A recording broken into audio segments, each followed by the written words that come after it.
My castaway this week is an actor. The son of a long-distance lorry driver, he was born and brought up in Lancashire. He entered drama school at the age of 16, since when he's rarely been out of work. His versatility as a character actor, he's appeared at the Royal Court Theatre and with the Royal Shakespeare Company, as well as playing many film and television roles, has won him a distinguished professional reputation.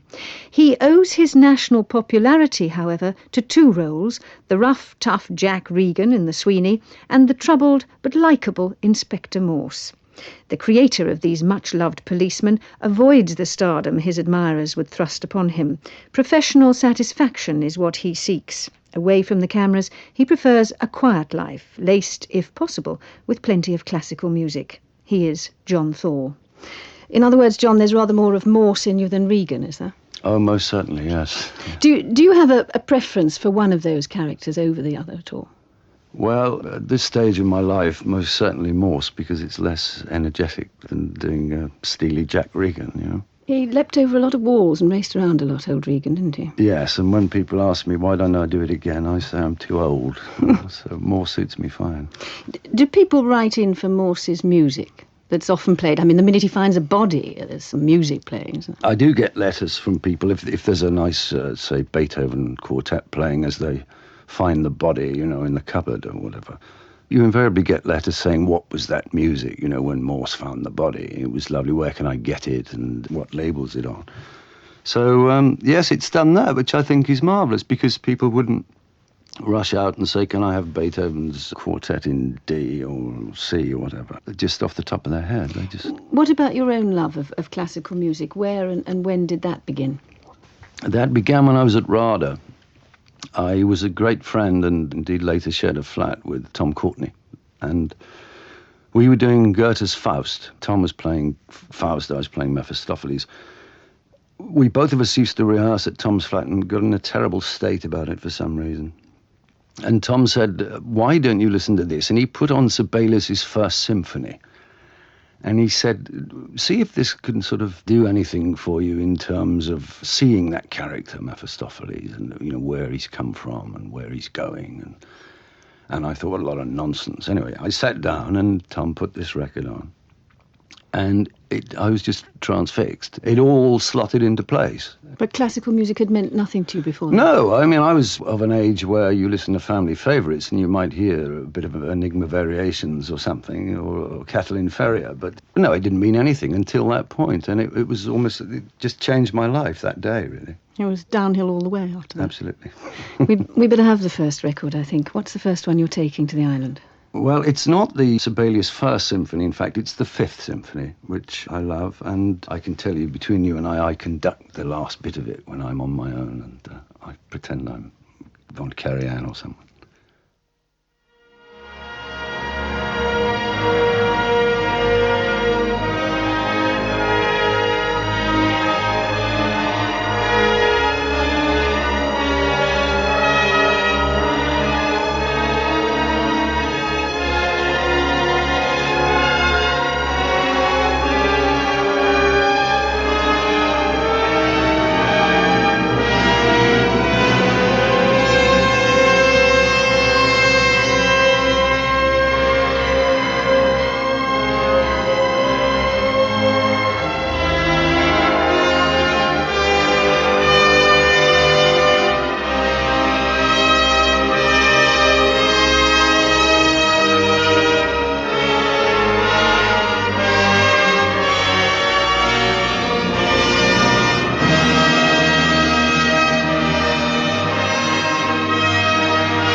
Part of Sibelius Symphony No. 5 in E-flat major, played by the Berlin Philharmonic, conducted by Herbert von Karajan.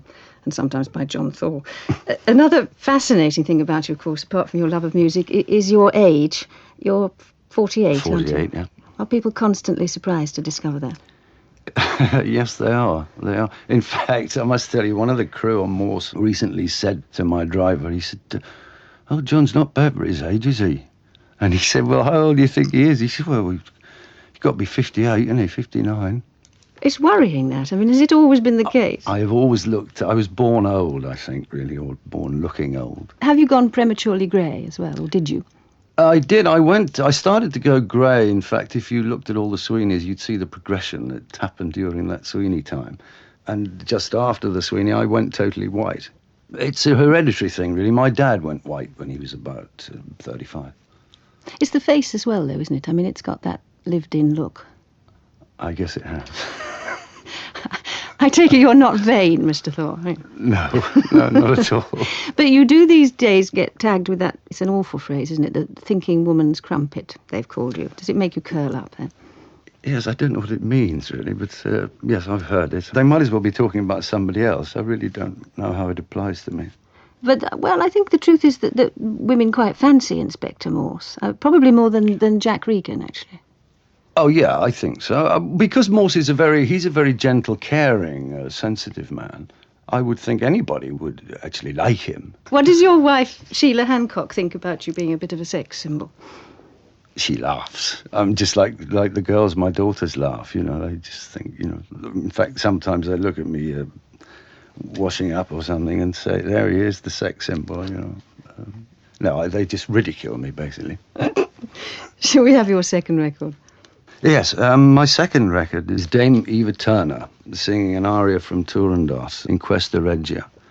I first heard this particular aria before I was married to Sheila. I had a flat in Kensington, and periodically I used to rush about and clean it, you see, thinking it's about time, you know.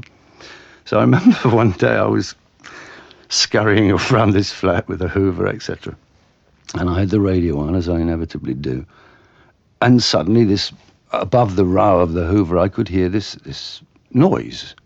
And I just sat transfixed by this piece, just the power of it and her wonderful voice and presence, you know. I love it.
Dame Eva Turner singing the aria In Questa Regia from Puccini's Turandot with the London Philharmonic Orchestra, conducted by Sir John Barbarolli, and that was recorded at Covent Garden in 1937.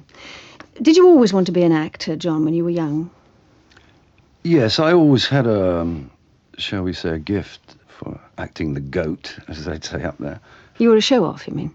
Yes, I think I was, yes, an exhibitionist. I in fact, left school not planning to be an actor. I didn't really know what I was going to do. The nearest I got to it was wanting to be probably an electrical engineer, which seemed a good, safe job to do. But in fact, I went straight from school onto the fruit and vegetable market in Manchester. Your mother left home, didn't she, when you were quite small? Yeah, she did. Yeah. She never came back? No, she didn't. Well, she came back once or twice and left again, so I don't count those times. And you've never seen her since or heard from her? She's dead now, bless her. But no, I saw her once in would be 1960, I guess, 61, and that's it.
You had a younger brother, didn't you? So there was you and him, and you were about 6 when she left. So who looked after you then if your father was a long-distance lorry driver?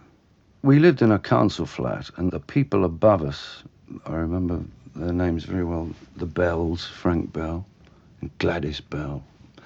They used to look after us. They'd come down and make sure we were in bed at the appointed hour, and Gladys would leave us a glass of milk and biscuits. And that she'd turn all the lights off. And, you know, it was nice for us insofar as we knew that Gladys and Frank were just above if there was any threat. Did you ever go with your dad in the cab? Yes, I did. Yeah, a few times. Went to London. I thought it was very exciting. Big adventure. Oh, absolutely. You know, at that age. But yes, I loved it. But looking back on it all, I mean, obviously it wasn't a completely normal childhood, but I mean, do you think of it as being tough or deprived, or do you regret the childhood you had, or? No, I don't, because what we did have was a lot of love from my father and people like the Bells and my dad's family. So we felt wanted and loved, which I think is the most important thing. And I know that there were people with whole families, for want of a better word, who were far unhappier than I was.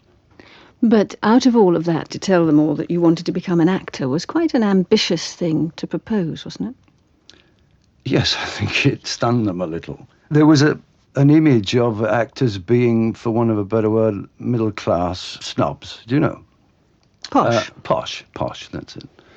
And people like us, people like us, didn't go into that world. And I thought, well, damn it, I've got a talent. I can have a go. I can only fail. And that was my dad's attitude, in fact, was if you blow it, then you just come back to Manchester and you carry on. You go and work back on the fruit market or something, but give it a go. Is he still alive, your dad? Yes, he is, thank God. Yeah, I suppose he's got used to your success by now. I think so. He accepts it, takes it for granted. Let's have record number 3. Record number 3 is Elgar, who I love dearly, and I would have to have Elgar with me on that island. And what better than Jacqueline Dupre as well, a supreme musician, playing Elgar's cello concerto.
the opening of Elgar's cello concerto in E minor, Opus 85, played by Jacqueline Dupré with the London Symphony Orchestra, conducted by Sir John Barbarolli.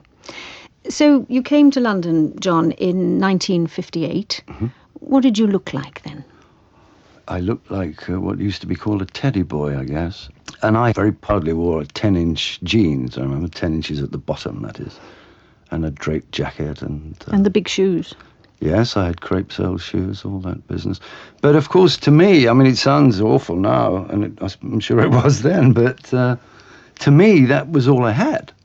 You know, that was my wardrobe. That's what I walked around in Manchester. And of course, everybody else was looking at me like I was a Martian, you can imagine. What did you sound like? I sounded like any other 16-year-old Mancunian, I guess. You know, very much like that, you know, and what are we doing next? Are we doing Othello next, or what? Did someone say to you, you ought to get rid of that, or...? Well, yes, it was understood that by going to RADA, you wanted to do something about your accent. So, yes, that was page one, really, was to get rid of that. Did you find it easy? Did you have elocution lessons, or did you just flatten it out yourself? No, at RADA, of course, you have speech therapy and voice lessons, the production of the voice, etc. So what did they think of our John when he went back home? Well, my brother, I remember, was his word, we've used it before earlier, was posh. I sounded posh. Or why was I trying to sound posh?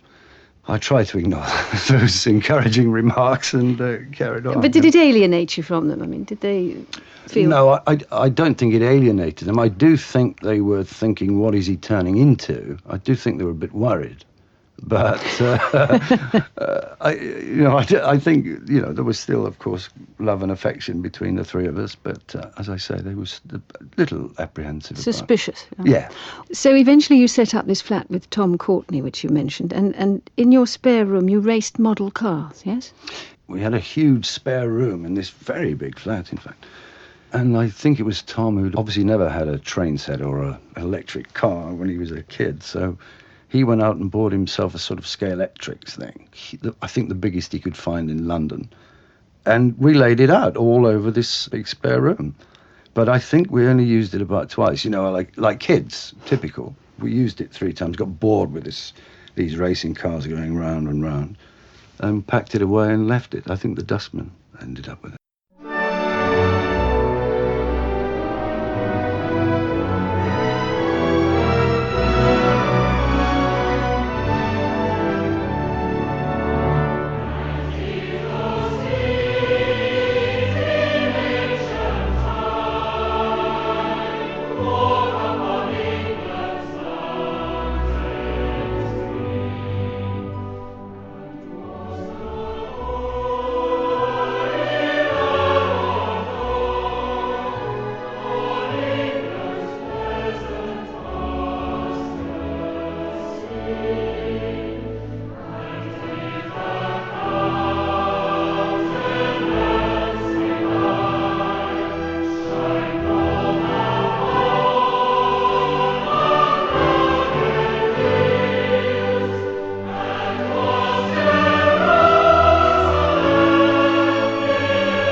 But you obviously look back on those years as having been a good time. Oh yes, it was a good time. And you carried off a few prizes, didn't you, in the end?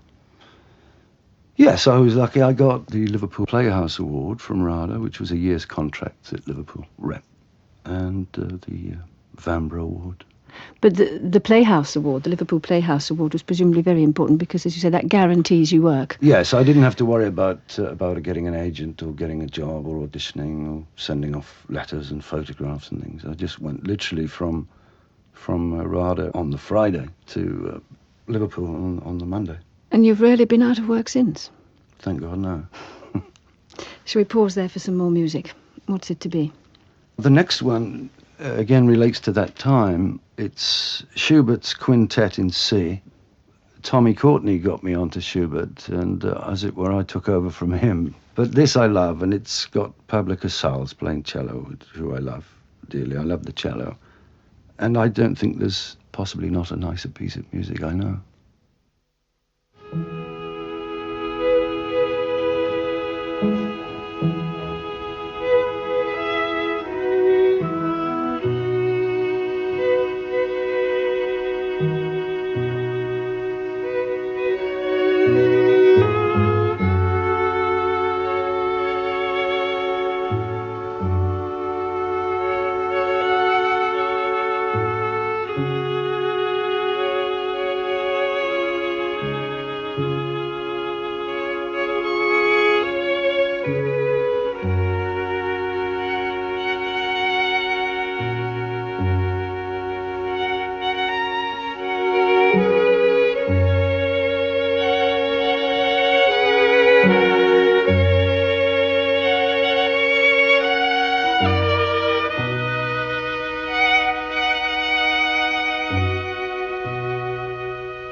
Part of the Adagio from Schubert's Quintet in C major, Opus 163, played by Isaac Stern, Alexander Schneider, Milton K. Timms, Pablo Casals and Paul Tortelier. I have a suspicion, John, that your music will make you weep on this island as much as bring you comfort, will it?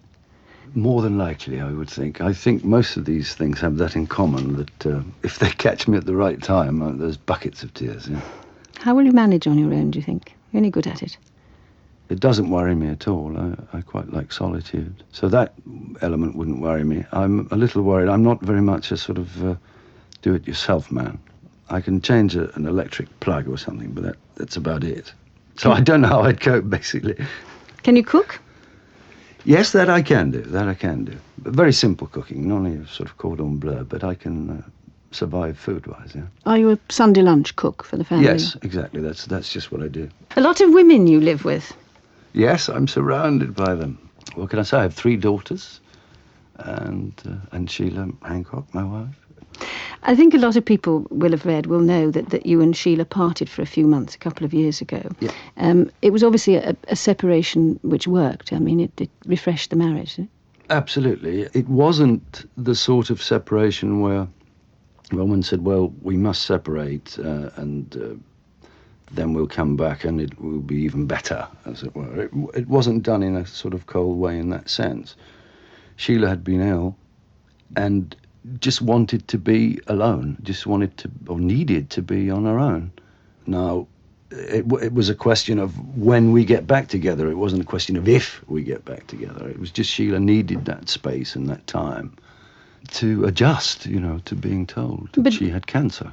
Did you blame yourself at all in all of that? Did you feel that you were less than supportive in that situation? Well, don't forget, doing Morse, where I work, and I was doing Morse at that time, where you work long hours. They're not regular hours by any means, and then one has to do a certain amount of work when you get home for the next day.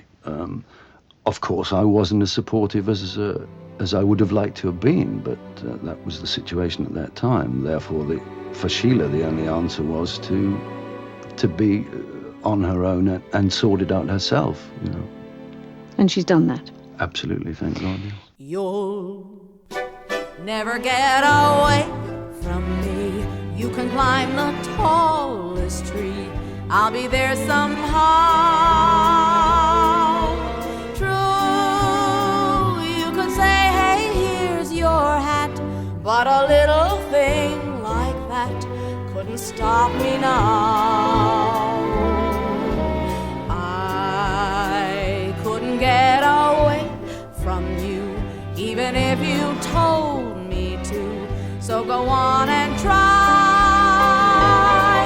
just try, and you're gonna see how you're gonna not at all get away from me.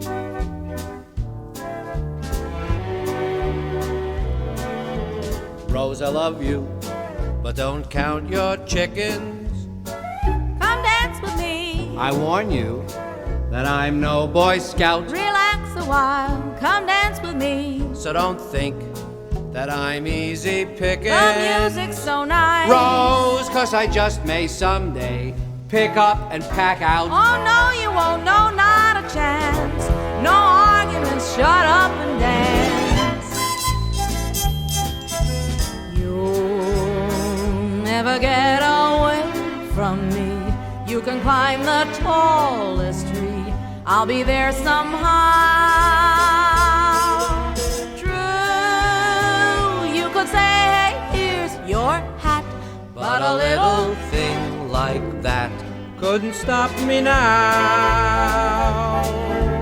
I couldn't get away from you, even if I wanted to. Well, go on and try. Just try, and you're gonna see how you're gonna not at all get away from me.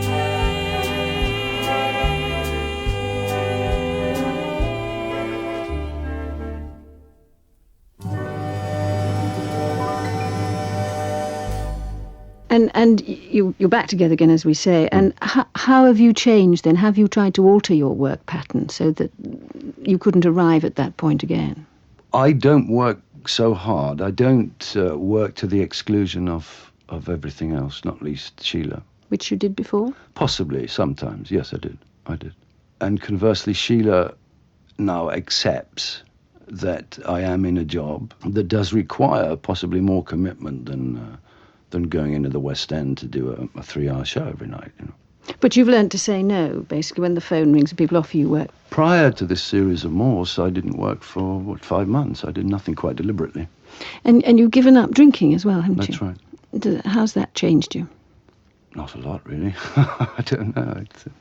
I honestly don't think it has, but anyway, I don't. Was it hard to give it up? No, I found it was just like giving up sugar, really.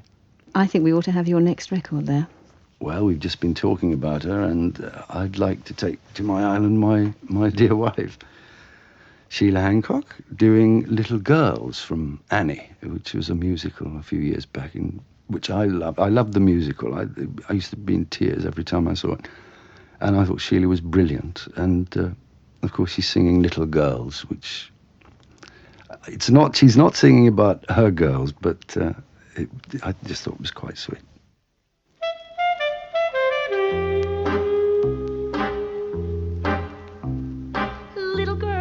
Little girls, everywhere I turn I can see them. Little girls, night and day I eat, sleep and breathe them. I'm an ordinary woman with feelings. I'd like a man to nibble on my ear, but I'll admit no man has bit. So how come I'm the mother of the year? Little cheeks, little teeth, everything around me is little. If I ring little necks, surely I will get an acquittal. Some women are dripping with diamonds.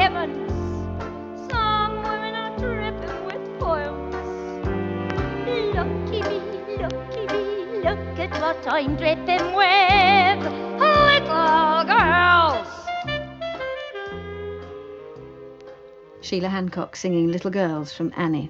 Did she know you were going to take that record to the island? No, she didn't. No, she didn't. She thought I was going to take something totally different. So let's talk about the Sweeney. I mean, it was very realistic, wasn't it? Did you do a lot of research for it? I made a point of meeting a lot of policemen, obviously, from the flying squad and other areas, and went to Scotland Yard and made a couple of very good friends, policemen, friends, who I still have. So the police liked it, did they, as a series? Yes, absolutely. On the whole, yeah, they did. I think it's true to say that the majority of them thought it was the most realistic they've been to date.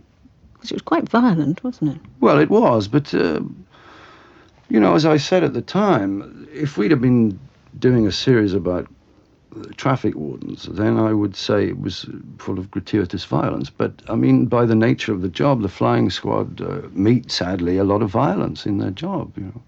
And use a lot of violence? In self-defence, my lad. It's the programme, isn't it, that people always mention when they talk about violence on television. They always say, look at the Sweeney, when they're arguing against violence on television. Yes, they do. That's one of the programmes. I must say, there are certain programmes now on television that I would say are more violent in the sense that they glamorise violence, which I really believe the Sweeney never did. It was made by people who'd come from documentary, and the way they shot it was a sort of in a realistic way. We tried to be real and to show that it wasn't actually a very pleasant thing, and people did get hurt and bruised and cut. Whereas some of these American things you see, it seems to me that they glamorise the fact that you can just shoot somebody in the street or, you know, get behind a car wheel and run a few people down, and that's fine because they're villains. We never had any of that stuff. So in the end, it taught you a kind of sympathy for the police, did it, rather than any kind of distaste for their work? Oh, absolutely. I realised what a horrible job it was. I mean, it's a job I could never do and would never do in a million years. You know, I have nothing but respect for some of those guys.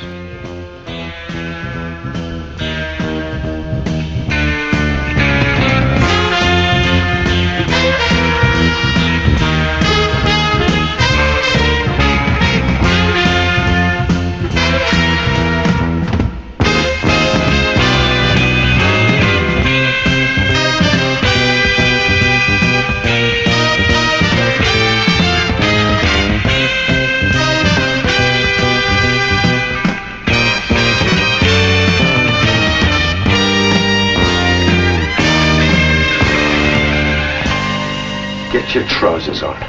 You're nicked. Going back to the business of people confusing the actor and the role, I mean, do you find still, or did you find then that people were worried that you were Jack Regan? They kind of made sure they didn't cross you when they saw you up the corner in a pub or something? I think the truth of the matter is they weren't quite sure how much was acting and how much was me, John Thaw. So discretion took the better form of valour, and they left me alone. But the Morse factor is now taking over, so that you're approachable now, are you? Yes, I guess that people are, they feel freer to come up and talk to me. The only problem is they don't know his name, do they? We always call him Morse. Has he got a Christian name? He has got one. I'm not allowed to divulge it, and it will never be divulged. But he does have one. I have it from the horse's mouth, Colin Dexter. Why can it not be divulged? Because Morse is embarrassed by it, and I think that's good enough for me in the terms of the series that he won't divulge it because he's embarrassed. It's a kind of Archibald, is it? Or? Yes, it's close.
Shall we have record number 6? Talking about Morse, I recently went to see The Magic Flute at the English National Opera, and I'd never seen it before. The reason I went was because we were doing an episode of Morse which revolved around the performance of the Magic Flute, or a rendition of the Magic Flute. And so I thought I'd better see it. And so I went, and I was totally knocked out by it. It was a lovely evening.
Part of the overture to Mozart's Magic Flute, played by the Philharmonia Orchestra, conducted by Otto Klemperer.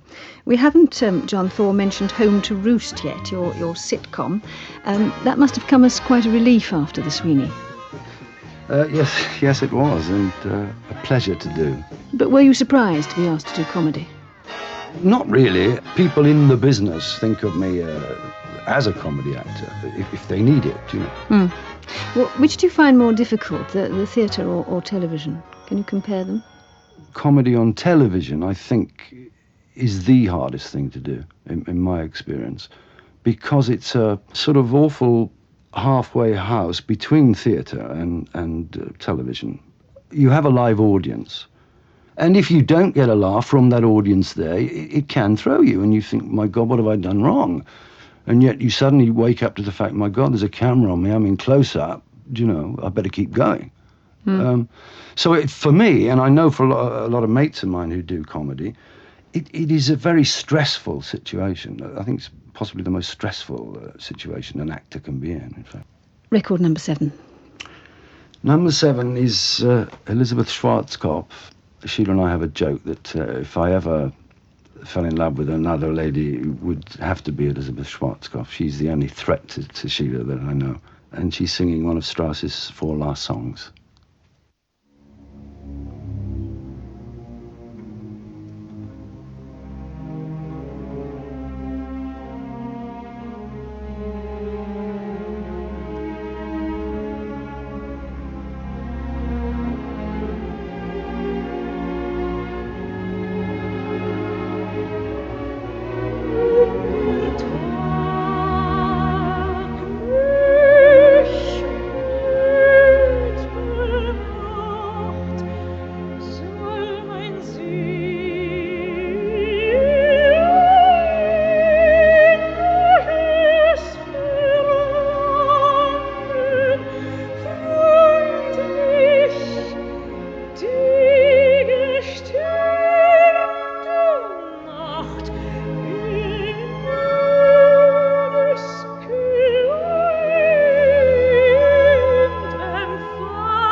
Elizabeth Schwarzkopf singing one of Richard Strauss's 4 last songs, Beim Schlafengehen, with the Berlin Radio Symphony Orchestra conducted by George Sell. So, John, what will you look back on as your best piece of professional work? I think if I'm totally objective about it, it would have to be Morse, because it's a quality product, for want of a better word, and I act it pretty well, and we get good scripts, and yet it is also very popular with the public. So all those things coming together, I would say would give me the most pleasure. Last record. The last record is the St. Matthew Passion of Bach, and it's an aria, Erbarme dich, mein Gott. I just think it's a great piece of music. And it makes you cry. It does, indeed.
The aria Erbarme dich, mein Gott from Bach's St. Matthew Passion, sung by Margot Höfgen with the Stuttgart Chamber Orchestra conducted by Karl Münchinger.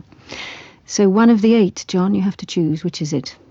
It would have to be the Matthew Passion. I thought the Schubert was the most beautiful piece of music ever written. Yes, but it is one of them.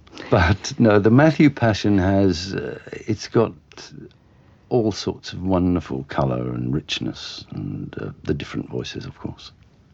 And a book to add to the Bible and Shakespeare. The very first book I ever remember hearing being read to on radio was The Wind in the Willows. And I've read it to my daughters over the years. I've even picked it up and looked at it myself when I haven't had to read it. And I think it's a charming, lovely book, and I would love to take that with me. And a luxury. About a year ago, Sheila and I suddenly started wondering why we used to have terrible stiff necks at the end of a Sunday, sitting about reading Sunday papers, etc. And we discovered, basically, we'd had these horrible chairs for at least 10 years, possibly the most uncomfortable chairs in London. So we went out the next day and ordered 6, would you believe, armchairs. And what I would like to take is a very, very soft, comfortable armchair. So, John, you're not one of those actors who considers television work a second class to the purity of treading the boards. Oh, my God, no. Some of the finest, in my opinion, the best actors in the business are top television comedy actors, in inverted commas. It's a very demanding medium. The other difference, of course, is that the theatre may be able to give you a reputation, but television makes you a star, doesn't it? Yes, I guess it does. It certainly does. But it's a question of what your priorities are as an actor. Do you want to entertain as many people as possible, or do you want to play to 600 people a night on Shaftesbury Avenue? But if you end up and make the choice of playing to a great many people, that's fine. But as I say, stardom comes with it, and that's something that you really don't want, isn't it? It's something, to be honest, I could do without. I could live very happily without it, without, in inverted commas again, attention. But it is sadly part of the job, sadly for me, part of the job. It's something that goes with it, and you're not allowed to just entertain people for an hour or two. You have to do other things.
John Thaw, thank you very much indeed for letting us hear your Desert Island Discs. It's my pleasure, thank you.